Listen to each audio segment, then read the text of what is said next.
See, Twitter's good for something. I found out about this Spanish horror movie called Veronica on Twitter because people were tweeting about it, and I forgot the news source, or blog, but one blog was talking about the Netflix film that's too scary to finish. Okay. The positive is that I actually found out that there are two films called Veronica, and they're both on Netflix, and they're both in Spanish, and they were both released on the same day, I think August 25th, 2017 in Spain. So I thought that was hilarious. Let's talk about the first Veronica, which is the one that some people were trying to overhype and say was, oh, it's so super, super scary.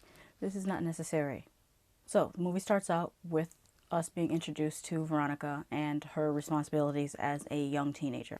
Funny thing is, she kind of reminds me of my older brother because he was a teenager that had to take care of his younger siblings that were in elementary school.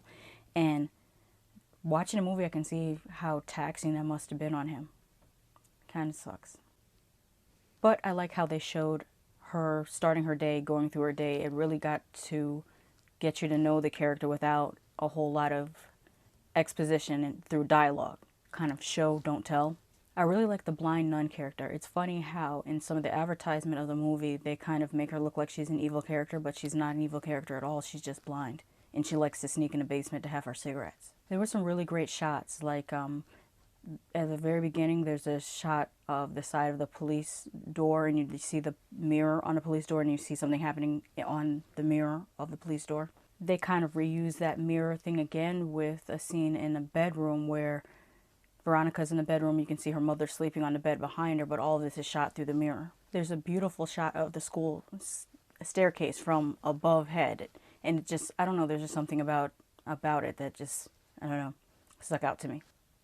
When Veronica's on a swing, that is shot very interestingly. It's almost like they mounted like a GoPro to her while she's swinging back and forth on the swing. And then one of the other shots that stood out to me was when Veronica was walking and she sees herself walking. If you've seen the movie, you know what I'm talking about. If you haven't seen the movie, watch the movie. It's really good. Interestingly enough, the director of this movie directed Wreck. And within this movie, there are some things that still feel a little found footagey. It's not filmed in a found footage style at all, but there's some scenes that make you feel like it's almost like a cell phone video, or like, it's hard to describe. It makes you feel like you're a fly on the wall in the moment rather than watching a movie. And then other times it reverts back to a classic cinematic style movie. The soundtrack makes great use of silence when necessary, but also has a really great symphony orchestral score. And it really ties it to other movies that are similar, like The Exorcist or like The Omen. When you think of the soundtracks or the scores for those movies and the really large symphony orchestra that they use that in this to great effect, and I really liked it. This movie is really good in surround sound. It takes advantage of all your speakers, depending on how you have it set up in your home. In ours, we have two front speakers, two back speakers, and two subwoofers. And different things in the movie come through different speakers. Like, for example, to give you an example that won't spoil anything, when Veronica's phone rings, I was sitting on a couch and the phone was ringing only out of the one left speaker, which was kind of the same. It kind of showed where the phone was in relation to where she was in the apartment. I know it's a little tiny thing, but I liked it. The scare scenes were entertaining. They were pretty suspenseful. There's one involving her siblings in particular that came out of left field. I really wasn't expecting that. I enjoyed it. There's some things in this movie that you've seen before. You've seen them in Insidious. You've seen it in Drag Me to Hell or Amityville, the Amityville Horror. But I would say it's a little bit more similar to The Haunting or more specifically The Legend of Hell House. Because of how the soundtrack worked with the movie, it made me think more of The Legend of Hell House if you've ever watched that in surround sound. This is definitely a great movie. Not as scary as what people are overhyping it to be, or as some people on Twitter have said, but that's just my opinion. Everyone is different. There's only one movie that I've had to turn off, and my viewers probably already know what movie it is, but if you're new to my channel, first of all, welcome, and I'll just quickly retell it. I had my wisdom teeth out, and I still had local anesthesia. I was still under the influence of local anesthesia. And I took some Percocet as directed by the maxillofacial surgeon. And I started watching Ju-On, the original Ju-On. This is way back in the day because I think it was on VHS. Yeah, I think it was so long ago I was actually watching it on VHS. So I started watching Ju-On. First time, I thought, oh, I heard about this cool Japanese movie. I'm going to check it out. When Kayako started crawling down the stairs going, I freaked the hell out and turned it off, and I had to watch it the next day during the day. But I blame prescription narcotics for that. That was at least 15 years ago. The only other movie that I've wanted to turn off was Martyrs, but I was watching with 2 other people, so I couldn't turn it off, and I just powered through that, and that one stuck with me for a week. But like I said, my viewers already know this. If you're new, check out my Martyrs review, and I'll get into more detail on that one. That being said, I really enjoyed this film. It had some good scare scenes. They just didn't stick with you after the movie. You know what I mean? Like some movies, when you watch them, the scares get to you a little bit, but as soon as you turn it off, you're free to go on about your business, and you're not even thinking about it. This is kind of like that. Whereas other movies, the scares kind of stick with you for a couple days. Like, I think the first time I saw Paranormal Activity, that one stuck with me for a day. But it was mostly because the house in that one looked like my house. And even in Paranormal Activity 2, when it had the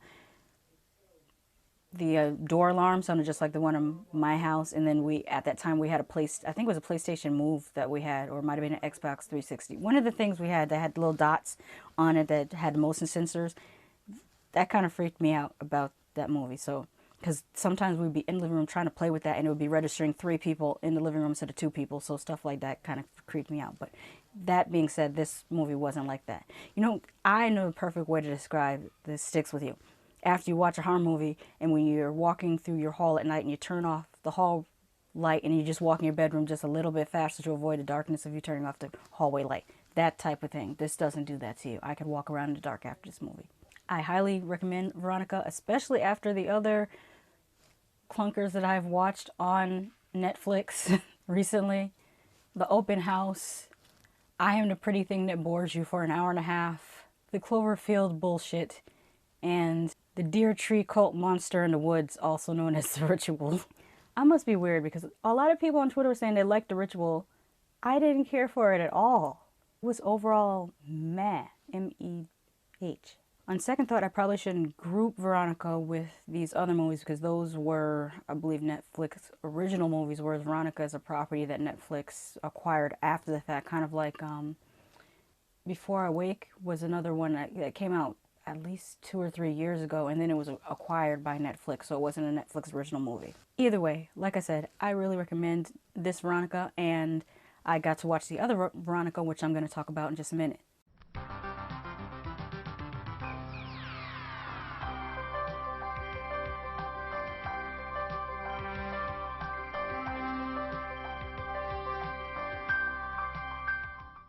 Okay, let's talk about the other Veronica, which is more of a mystery thriller horror. I would say it's actually a psychosexual mystery thriller. This one has a really eerie score. I loved how you can hear, I would assume it's orchestral because I think I heard a cello, a viola, and a violin.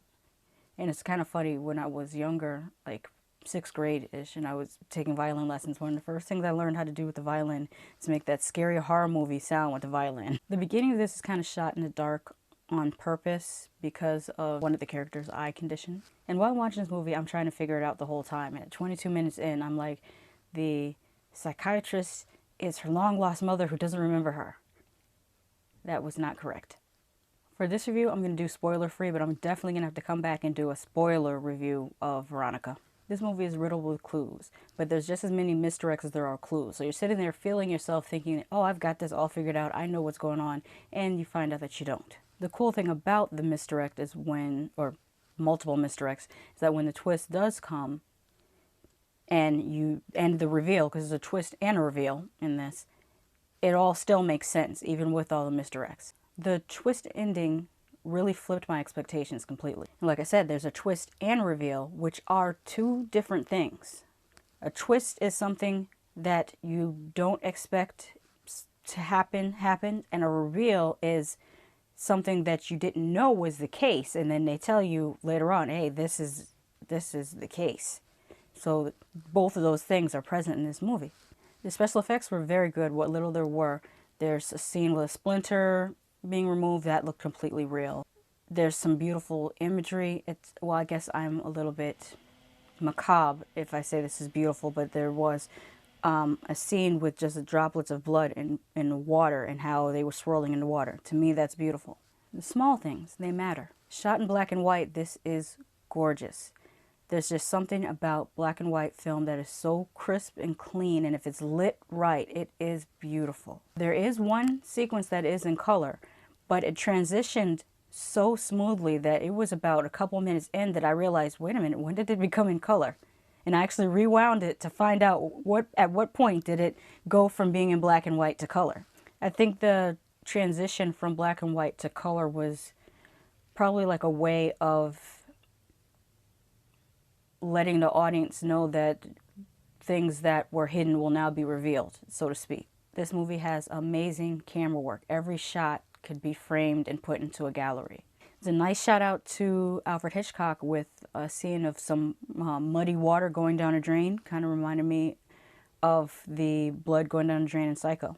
Actually, when I think about it, this whole movie is a love letter to Alfred Hitchcock. It's really well written, not just because of all the clues and misdirects, but also because of the use of realistic psychological terms and philosophies. The writer really researched what they were talking about and didn't rely on mindless psychobabble. I'm really glad I stumbled upon this other film called Veronica while I heard about the first Veronica. I highly, highly recommend this, especially if you love mystery thrillers that unfold and you're not turned off by any sexual elements to a story.